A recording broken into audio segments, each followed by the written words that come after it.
crore, but the intraday will show you that Zomato at one point was down nearly 5%. It's trimming its losses. Page Industries opened sharply lower, but now has recovered, is up close to about 3%. And look at Voltas. The street was disappointed by the continuous loss of market share in the room cooling business, but Voltas too has recovered from the day's low. So despite some earnings misses, some momentum is seen in the broader markets now.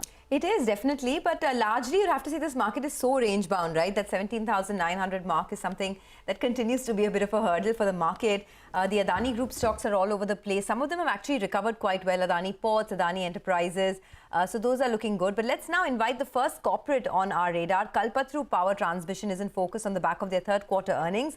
The company's top line growth saw a moderation and the profitability actually declined. The company closed the third quarter with an all-time high order book of over 41,400 crores. To discuss the quarter gone by, we are joined by the company's director, Amit Uplenchwar, on the show. Amit, thanks a lot for joining in.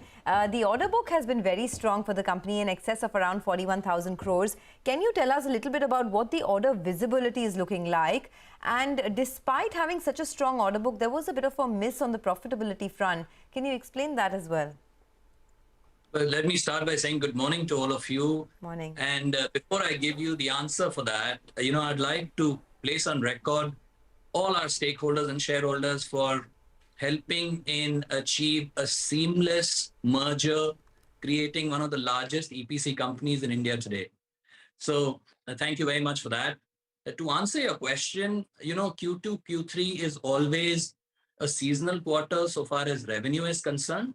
And obviously, because of that, there have been a few bits in terms of EBITDA that we've shaved off. But, as we had guided at the beginning of the year, for the full year, we should be closer to 9% EBITDA levels.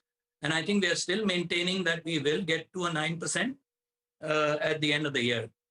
So far as order book is concerned, we had said that by 2025, we should get to a 3 billion revenue target.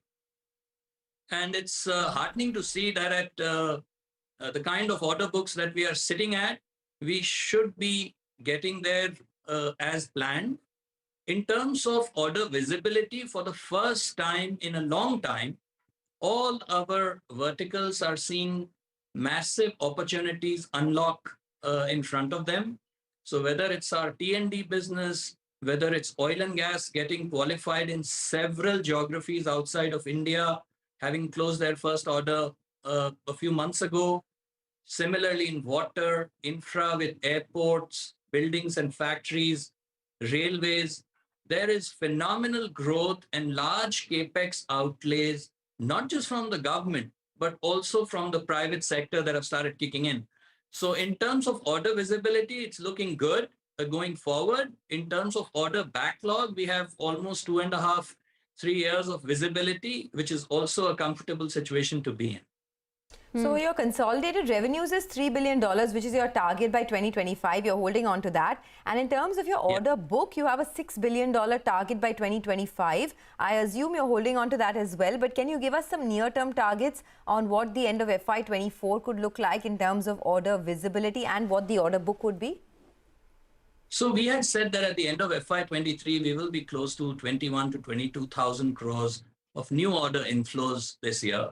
And I think we are already close to 20,000 with new orders and almost 4.5, 5,000 crores of L1 positions.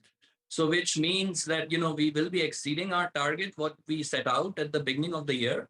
And I think we will maintain similar kind of order booking levels for FY24 because we want to be selective with the kind of work we do. We have a good order backlog. The focus is going to be on further augmenting our engineering capability and getting newer geographies and high margin segments so that our overall profitability remains robust as we go along. Amit, morning. Just want to get this straight. Are you now guiding for an FY23 consolidated revenue growth of 12 to 14%, which compares with 15% that you had previously guided? Are you bringing down the top line guidance? So, we will be bringing down our guidance by 1 percentage point. So 12 to 14 is not that far off from 15. But the idea is that, at the beginning of this year, we had few segments and you would have seen in transmission and some of the other sectors, where the orders which should have gotten booked 6-7 months ago actually got booked now. And even the L1s that should have been converted a few months ago are getting converted now. As a result of which, so we had some, revenue that did not materialize. Having said that, next year looks promising with 20% growth at the FY24 levels. And you also said that FY23 order inflow target or guidance of 21,000 could be exceeded. What could the new number look like? Could you inch it closer to 25,000 crore? So, like we said, we've already got close to 20,000 in, and we've got around 5,000 crores of L1. So we will focus on converting those. And we should look at 25,000 crores as our closing order inflow for the year. And we would like to look at similar kind of order inflows for next year's as well.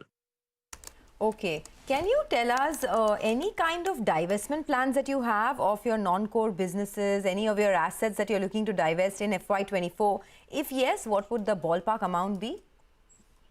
So, I would like to stay away from giving you amounts at the moment, but for sure, we had said that our two non-core, one is our logistics business, which was hit by the wheat crisis, which is something that is for sure on our radar for FY24.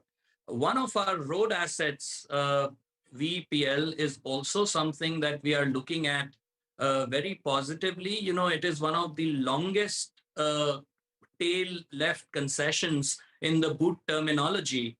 And I think with the kind of traffic volumes that we've seen spiking over the last couple of months, there's a lot of investor interest that is being shown.